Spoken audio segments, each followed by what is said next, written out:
Hay, magandang umaga sa inyo mga kasabi. Kamusta na po kayong lahat? Naway nasa mabuti kayong kalagayan at mag-iingat kayo palagi mga kasabi. At syempre, ano ang tatlong dapat gawin ng isang lalaki para habulin ka? Ayan, pakinggan nyo to mga kalalakihan ha. Ang una mga kasawi is huwag mong iparamdam na patay ka sa kanya. Kasi kapag once na nalaman ng isang babae na masyado kang, ayan, patay sa kanya, alam nyo ba, nawawala na ng challenge ang isang babae. Kasi syempre alam na nila na sobra mo silang minahal. At alam nila na kahit anong gawin nila is okay lang para sa'yo. Kaya ang nangyayari ay hindi na nagkakaroon pa ng challenge ang isang babae. Nawawalan sila ng gana sa'yo dahil masyado mong pinaparamdam sa kanya na talagang patay ka. Ang ating una na dapat gawin. Ang pangalawa mga kasawi is huwag masyadong magseryoso.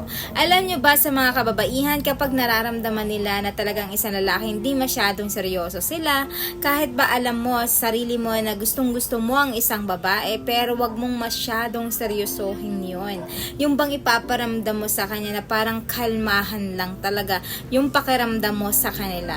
Para nakikita nila, aba ayos itong lalaking to kahit pakiramdam ko na mahal niya ako pero hindi ka masyadong nagsiseryoso at pinaparamdam sa kanya. Parang isang babae ay talagang ma-challenge ito na talagang angkinin ka at hahabulin ka para malaman nila na talagang gustong-gusto mo rin sila mga kasawi. Kasi kapag ang isang babae nalalaman nila na hindi ka masyadong seryoso sa kanila, alam nyo ba, gagawa yan ng paraan para maangkin ng isang babae mga kasawi. Ayan yung ating pangalawa na dapat gawin.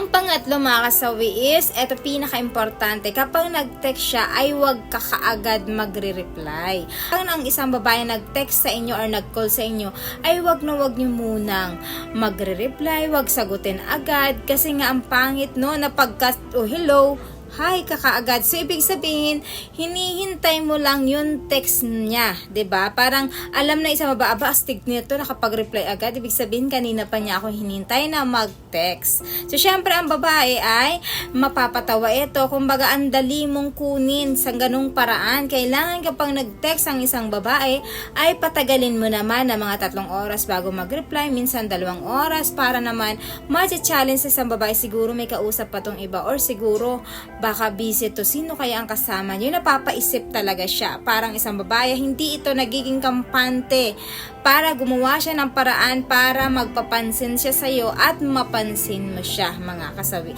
Yun lang yun ating pangatlo. At syempre, hindi mawawala yung aking advice sa topic na ito. Lagi niyong tatandaan sa mga kalalakihan na talagang kapag kayo ay may ginugusto na isang babae, ay huwag agad-agad na ipapakita sa kanila na talagang bet nyo sila, yung patay na patay kayo sa kanya. Kasi ang isang babae, kapag nalalaman nila na talagang masyado mo silang minahal at masyado mo silang patay na patay ka, alam nyo bang isang babae hindi na nagkakaroon ng challenge sa sarili nila, kasi nga alam nila na habol ka ng habol sa isang babae. Pero kapag hindi nila ito nararamdaman sa sarili nila, sila na mismo ang gagawa ng paraan para maangkin ka nila at mapasayo ang oo niya mga kasawi. Yun lamang po mga kasawi yung aking advice. Maraming salamat sa patuloy na pagsuporta niyo sa akin. Sa walang sawang pag-share at pag-comment. Sa mga hindi pa po nakapag-subscribe, pwede na kayo mag-subscribe, pwede na kayo mag-follow para updated kayo sa topic ko araw-araw. Magandang umaga.